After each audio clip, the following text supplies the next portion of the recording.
এক মাদ্রাসায় এরকম খাদেম ছিল, তো খাদেমের সাথে বাচ্চারা খুব দুষ্টামি করত, ডাকতো গরু, পড়ার সময় গরু ডাকতো। তো ও ছিল একটু সাদা সিধা, সহজ সরল, একটু হাবলা টাইপের, তো বেশি মাথায় নিত না। আবার দেখবেন হাবলা মানুষ চেতলে কিন্তু খবর আছে।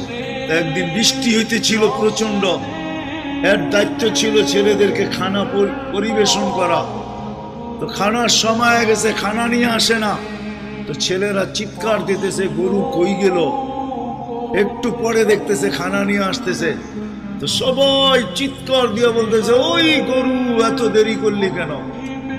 বাস সরল সহজ তো লেগে গেছে মাথায়। মোতামিম সাহেবের কাছে যা বলতেছে চাকরি করব না। কেন?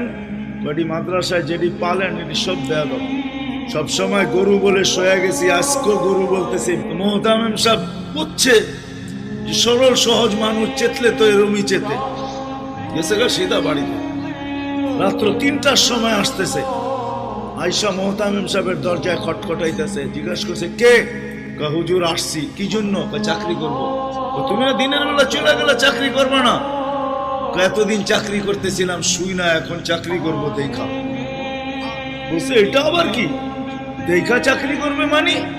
আমি স্বপ্নে দেখতেছিলাম কিয়ামত হয়ে গেছে, আমি পুলসেরাতের পাশে যা দাঁড়ায় আছি, পুলসেরাত চুলের মতো চিকন, তলোয়ারের মতো ধার, ভয় পাইতেছিলাম এটার উপরে পা রাখবো তো রাখবো কি করে।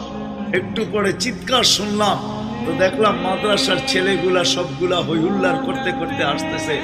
ওরা পুলসেরাতের পা দিতে দেরি, এটা সুপার হাইওয়ে হয়ে যেতে দেরি হয় নাই।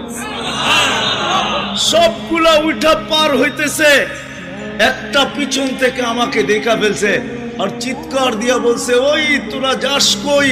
আমগো গরুটা তো দাঁড়ায় আছে, ওরে নিয়ে যাবি না?